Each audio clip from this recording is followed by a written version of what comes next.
Goal, nation's leading institute.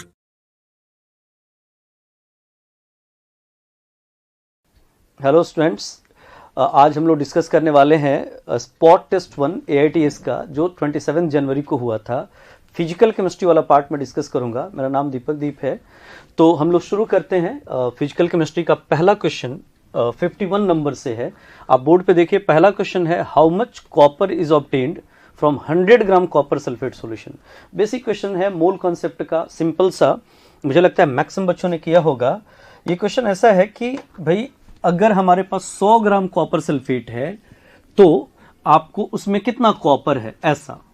तो हमें पता है कि कॉपर का एटॉमिक मास जो होता है 63.5 है। तो कॉपर सल्फेट CuSO4 का अगर हम मॉलिक्यूलर मास निकाल दें तो ये 63.5 और प्लस 32 और प्लस 64 होगा। ये टोटल अगर हम जोड़ दें तो ये हमारा हो जाता है 96 और 63.5 159.5 ग्राम। अगर ये 159.5 ग्राम है तो इसमें 63.5 ग्राम कॉपर है। मतलब हम लिख सकते हैं कि जी अगर 159.5 ग्राम कॉपर सल्फेट था मेरे पास तो इसमें कॉपर कितना है हमारे पास, 63.5 ग्राम कॉपर इंक्लूडेड है। तो अगर ये 100 ग्राम कॉपर सल्फेट होता तो ये 63.5 डिवाइडेड बाय 159.5 और multiplied by 63.5 gram multiplied by 100 gram multiplied by 100 gram copper हो जाता। तो मुझे लगता है कि आप ये सॉल्व कर पाएंगे आसानी से और आपको एक आंसर मिल जाएगा। तो आंसर हो जाता कितना, 63.5 ग्राम कॉपर था आउट ऑफ 159.5 ग्राम। तो 100 ग्राम में कितना है, बस ये हम लोगों ने सॉल्व कर लेना है। तो आंसर क्या हो जाएगा इसका, सॉल्व किया तो 39.81 ग्राम सॉल्व करके आंसर आ जाएगा। तो फर्स्ट क्वेश्चन मुझे लगता है बहुत सिंपल था, किया होगा आपने। क्वेश्चन नंबर 53 देखिए। 53 बहुत सिंपल क्वेश्चन है। फिर से क्वेश्चन नंबर 53 में है, what is concentration of sugar in mole per litre if it's 20 gram dissolved in enough water to make a final volume up to 2 litre. मतलब सिंपल है जी, मास गिवन है, volume given है, molarity चाहता है ये। तो मोलारिटी का बेसिक फॉर्मूला, कितना ग्राम सुक्रोज डिजॉल्व किया है शुगर का, वो 20 ग्राम डिजॉल्व हुआ है। तो 20 डिजॉल्व हुआ है डिवाइडेड बाय मॉलिक्यूलर मास होता है इसका 342 और कितने में डिजॉल्व किया है, 2 लीटर में। जब हम सॉल्व करते हैं तो हमें एक आंसर मिल जाता है 0.029 मोलर सॉल्व करके। क्योंकि लीटर में दिया है तो ऊपर हमें कन्वर्जन करने की जरूरत नहीं, ये 20 ग्राम जो डिजॉल्व किया था मास वो है। तो ये भी सिंपल क्वेश्चन था, मोलारिटी का बहुत बेसिक क्वेश्चन। मुझे लगता है ये आपसे हो गया होगा। नेक्स्ट क्वेश्चन पे अगर हम मूव करें, क्वेश्चन नंबर 55 देखिए। The frequency of one of the line of Paschen series of hydrogen atom is this much. Paschen series बोला तो लाइमन, बामर, पास्चन, मतलब कहीं से भी थर्ड में आने वाली लाइन पास्चन बोली जाती है। बहुत सिंपल है। तो ये थर्ड में आया है। अब ये है कि किससे थर्ड में आया है, मतलब N2 की वैल्यू हमने बतानी है। तो N2 की वैल्यू बताने के लिए मुझे फॉर्मूला समझ में आता है कि फ्रीक्वेंसी वेव नंबर का आपको फॉर्मूला पता है कि 1/λ जो होता है वो बराबर होता है R 1/N1 square minus 1/N2 square N2 square into Z square. Hydrogen atom है तो ये जेड को तो हम पहले हटा सकते हैं। हाइड्रोजन एटम के लिए जेड की वैल्यू का कोई मतलब नहीं, Z is equal to 1 put कर दिया। 1/λ को अगर हम c से मल्टीप्लाई कर दें, इधर भी c से मल्टीप्लाई कर दें तो कोई फर्क नहीं। और c/λ को हम लोग क्या लिख सकते हैं, फ्रीक्वेंसी। तो हमें समझ में आता है कि फ्रीक्वेंसी का फॉर्मूला हमारा क्या हो जाएगा, nu is equal to r multiplied by c और 1 पास्चन बोल के उसमें क्या बोल दिया, 3 का स्क्वायर और माइनस 1/N2 का स्क्वायर। तो ये n हमें डिफाइन करना है। तो जब हम सॉल्व करते हैं तो n की वैल्यू हमको 5 मिल जाती है। तो आप एक बार ट्राई करिए। ये क्वेश्चन भी सिंपल था, हाँ थोड़ा कैलकुलेटिव रहा, तो ये हम कर सकते हैं, आंसर हमें मिल जाएगा। नेक्स्ट क्वेश्चन पे हम आते हैं। क्वेश्चन नंबर 57 देखिए आप। बोर्ड पे 57th है the wavelength of electron moving with velocity this much metre per second, मतलब डी ब्रोगली वेवलेंथ है, lambda is equal to H by M V, बहुत lambda is equal to H by P कह सकते हैं, momentum अगर हम बोलते हैं तो इसमें हमें सिंपल यूज करना है lambda is equal to H by m into v. अब वैल्यू पुट करते हैं तो h की वैल्यू 6.626 इंटू 10 का power -34 divided by mass of electron 9.11 into 10 का पावर -31 और वेलोसिटी कितना दिया है तो ये 2.05 इंटू 10 का पावर 7 दिया है। तो अगर आप सॉल्व करेंगे ये आपको समझ में आ रहा है कि 9 और 2 18 के आसपास हो जाता है और वो 6.6 है, तो अगर हम 18 से करते भी हैं तो 18 से कितने टाइम्स 3 से ज़्यादा जाएगा, तो आंसर हमारा समझ में आ रहा है। और ये 10 का पावर -31 अगर ऊपर जाता है तो 10 का पावर -3 बच जाएगा, ये 7 जाएगा तो -10 हो जाना है।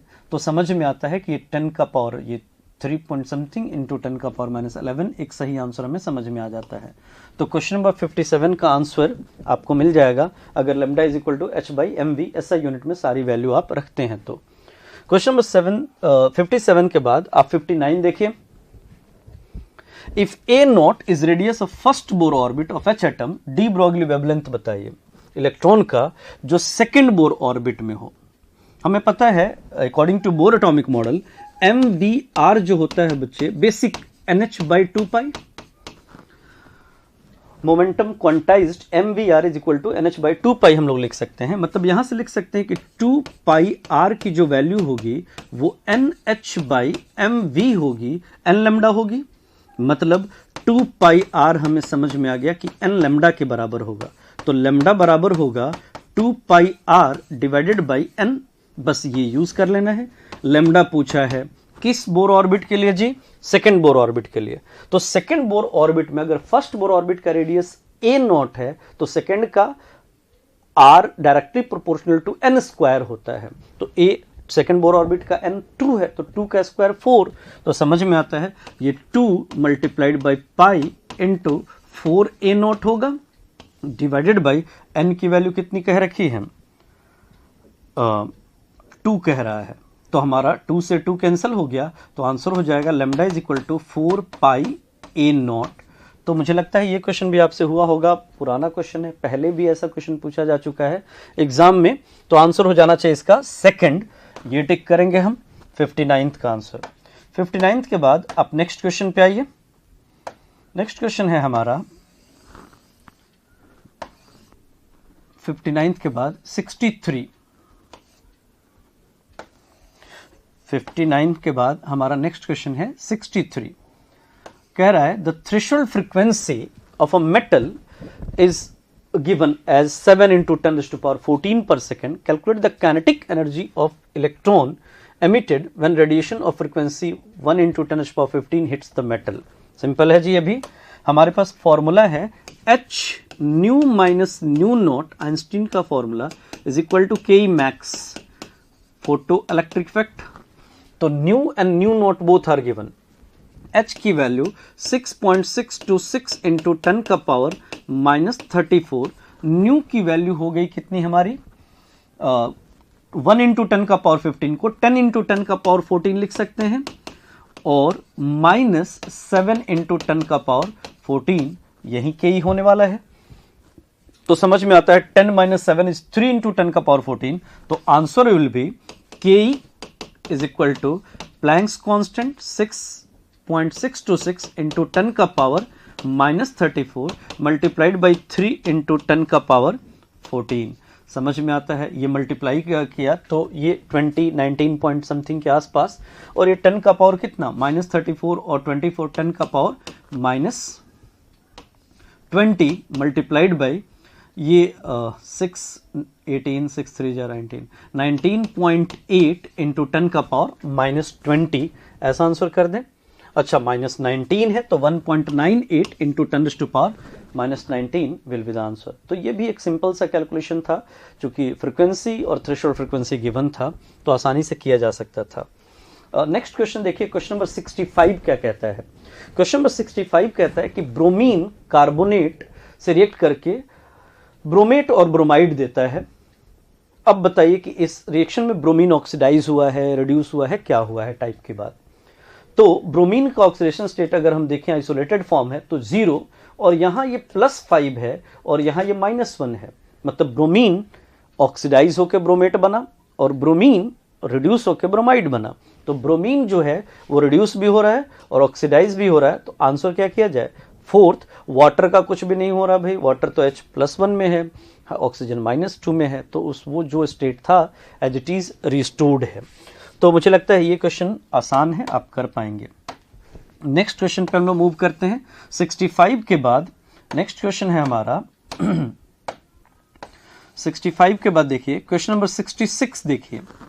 The ratio of shortest wavelength of 2 spectral series of hydrogen spectrum is found to be 9, about 9 spectral series, और वो भी शॉर्टेस्ट वेवलेंथ की बात कर रहा है। वेवलेंथ के बारे में इसने बोला है शॉर्टेस्ट वेवलेंथ, यही पॉइंट आपको ध्यान से सोचना चाहिए। शॉर्टेस्ट वेवलेंथ कब होता है?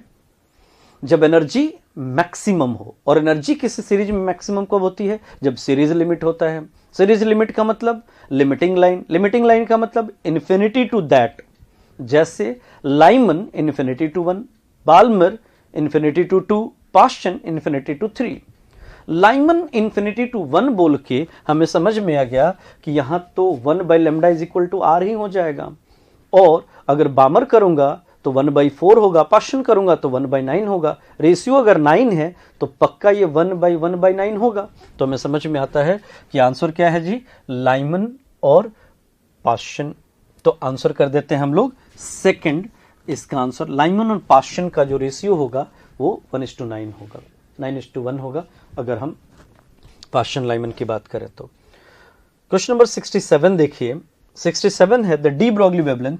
सेम क्वेश्चन जो अभी हम लोगों ने किया था, फोर्थ बोर ऑर्बिट। अभी समझाया था कि अगर हमसे कोई भी बोर ऑर्बिट में कोई कहता है कि भाई अब बताइए कि क्या वेवलेंथ होगा, तो हमने कहा कि लैम्डा बराबर होगा 2πr divided by n। Previous question में भी किया था, एग्जैक्टली ऐसा ही क्वेश्चन था, वो सेकंड बोर ऑर्बिट में था। अगर ए नॉट पहला बोर ऑर्बिट का रेडियस है, इफ नॉट गिवन हम ए नॉट पहले बोर ऑर्बिट को मानते हैं, ए नॉट के फॉर्म में आंसर है। तो फोर्थ बोर ऑर्बिट मतलब 4 4 16, तो मुझे समझ में आता है कि ये 2 multiplied by pi multiplied by 16 A not और डिवाइडेड बाई एन की वैल्यू 4 है। 4 से 4 टाइम्स 16, तो आंसर समझ में आता है कि 8π ए नॉट हो जाएगा। तो ये भी सिंपल क्वेश्चन है जैसा पहले वाला क्वेश्चन था। हाँ, उसमें ए नॉट को बोल दिया था उसने बोर ऑर्बिट पहला, इसमें ए नॉट नहीं लिखा हुआ है, क्वाइट ऑब्वियस है। A naught 0 is ground state, 1 is first excited state. Ground state को हम लोग 0 से भी रिप्रेजेंट करते हैं। तो 67 का आंसर हमें कर देना चाहिए थर्ड। नेक्स्ट क्वेश्चन पे मूव करते हैं हम लोग। नेक्स्ट क्वेश्चन है 69। An organic compound contains CH and S। Minimum molecular mass पूछा है और सल्फर की परसेंटेज दे दी है। जब भी कोई मिनिमम मॉलिक्यूलर मास की बात करता है तो हमें समझ में आता है कि कम से कम एक एटम पर मॉलिक्यूल तो होगा। बाय कंसिडरिंग 1 एटम पर मॉलिक्यूल जो हम डिफाइन करते हैं उसको मिनिमम मॉलिक्यूलर मास कहा जाता है। तो अगर मान लीजिए मैं मॉलिक्यूलर मास इस कंपाउंड का m मान लूं, इस कंपाउंड का मिनिमम मॉलिक्यूलर मास m मान लो, तो m का कितना प्रतिशत जी? m का 8% जो है ये सल्फर है। m इंटू 8%, कम से कम एक एटम तो सल्फर का होगा पर मॉलिक्यूल।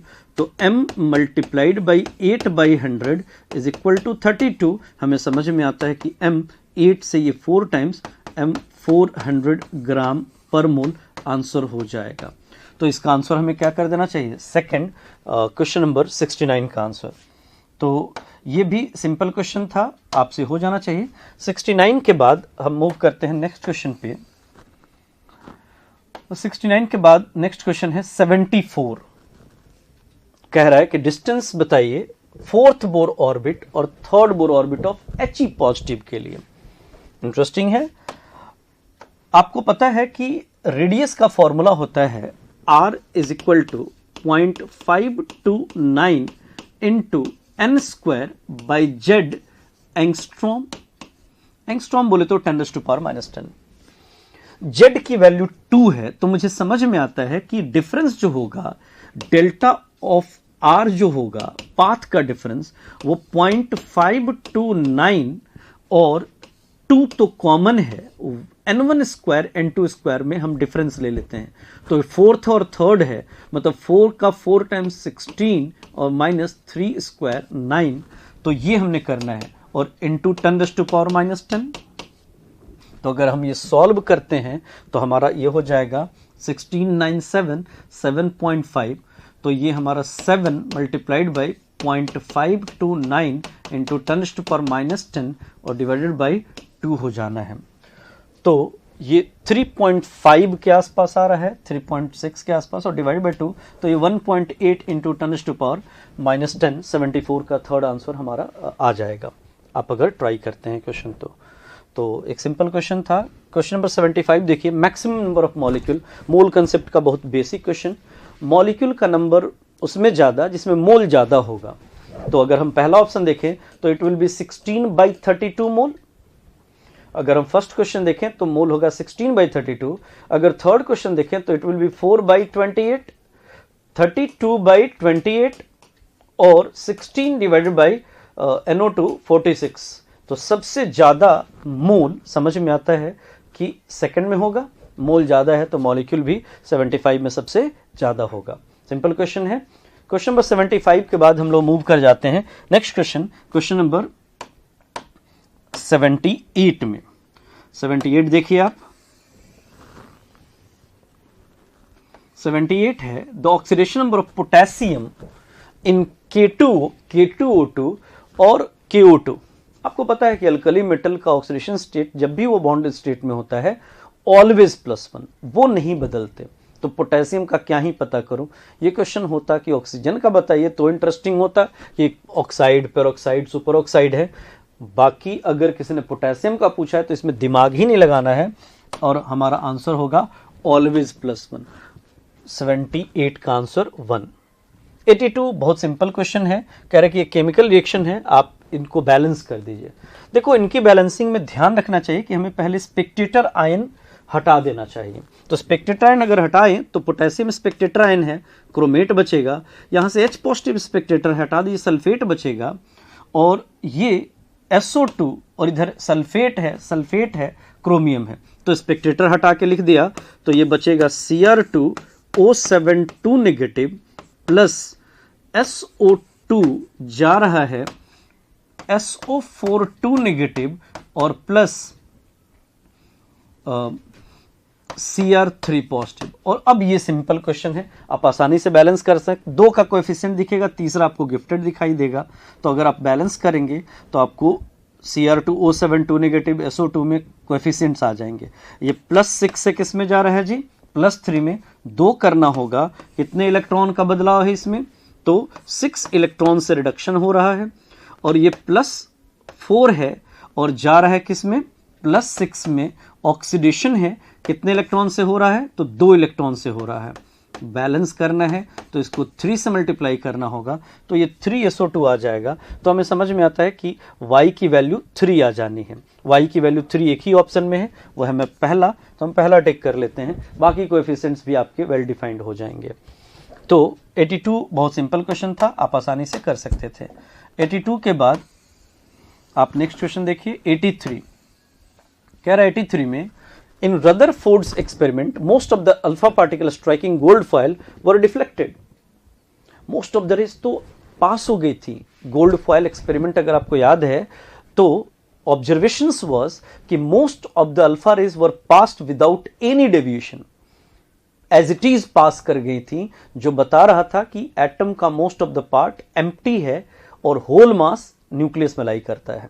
तो पहला तो हमारा गलत हो गया, most of the alpha ray deflected, a few are deflected actually, तो पहला हो गया रॉन्ग। और size of nucleus is very small as compare to size of atom was interpretation of Bohr atomic model, Rutherford atomic model, ये सब ने कहा था, और रदरफोर्ड के बाद ही बोर की बात हुई थी। तो ये सही है कि न्यूक्लियस का साइज जो है बहुत छोटा होता है, एक्स्ट्रा न्यूक्लियर पार्ट बहुत बड़ा होता है। तो assertion is true and reason, assertion is false and reason is true is the right statement। तो आंसर क्या किया जाए हम लोग, assertion false है जी और reason true है, तो सेकंड आंसर 83 का हमको कर देना चाहिए।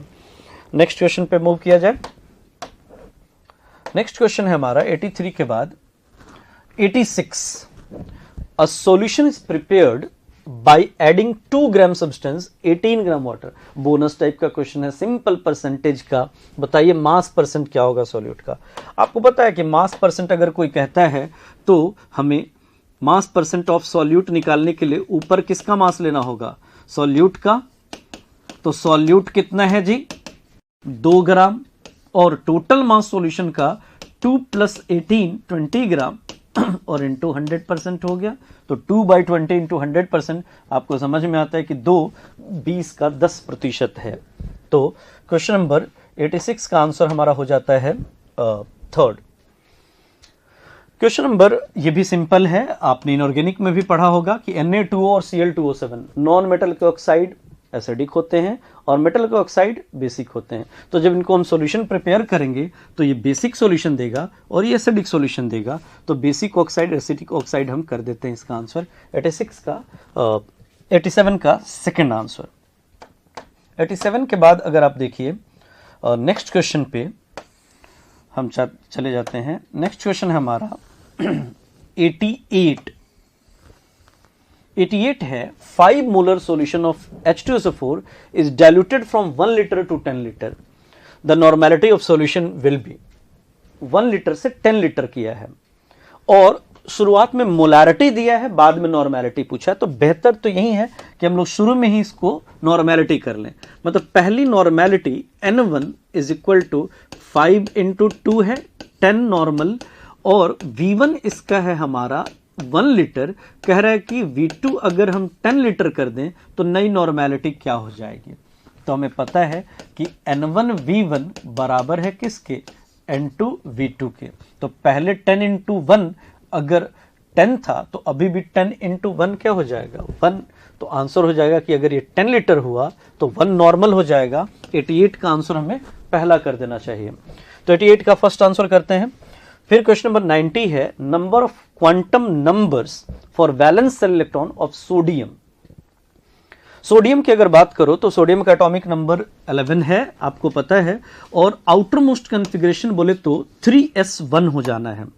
अगर इसका हम आउटर मोस्ट कॉन्फ़िगरेशन बोलें तो इसका क्या कॉन्फ़िगरेशन होगा, 1s2 2s2 3s2 1s2 2s2 और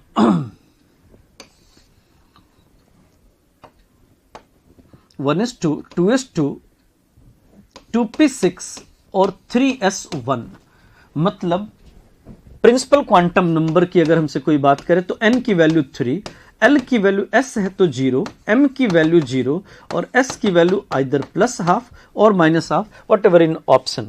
तो हमें पहला तो गलत लगता है, दूसरा 3 0 0 +½ सही है, 3 2 कह दिया तो गड़बड़ है। 3D के लिए होता है, 3D के लिए होता है। तो 90 का आंसर आपको हो जाता है सेकंड। सिंपल क्वेश्चन है। 90 के बाद आप आइए नेक्स्ट क्वेश्चन पे। नेक्स्ट क्वेश्चन है 92। Ozone act as only oxidant. पता है आपको ओजोन में नेसेंट ऑक्सीजन देने की कैपेबिलिटी होती है, O3O दे देता है और ये किसी को भी ऑक्सीडाइज करता है। तो ऑक्सीडेंट की तरह बिहेव करता है किसी को ऑक्सीडाइज करके। और oxygen in ozone decreases its oxidation number 0 to -1। ये तो गड़बड़ स्टेटमेंट, ये तो पेरोक्साइड के लिए होता है -1। तो पहला सही है और दूसरा गलत है। असर्शन ट्रू और रीजन हमें फॉल्स करना चाहिए। 92 का आंसर हम लोग को फर्स्ट टिक करना चाहिए। 92 के बाद हम लोग नेक्स्ट क्वेश्चन पे मूव कर जाते हैं। तो नेक्स्ट क्वेश्चन हमारा है 92 के बाद 93। among the following species do not show disproportionation। disproportionation का मतलब होता है simultaneous oxidation and reduction। एक ही एलिमेंट ऑक्सीडाइज हो और वहीं रिड्यूस हो तो इसको हम लोग बोलते हैं डिस्प्रोपोर्शनेशन। तो अब आपको देखना है कौन डिस्प्रोपोर्शनेट हो सकता है। डिस्प्रोपोर्शनेट वो हो सकता है जिसके ऑक्सीडाइज रिड्यूस होने की गुंजाइश हो।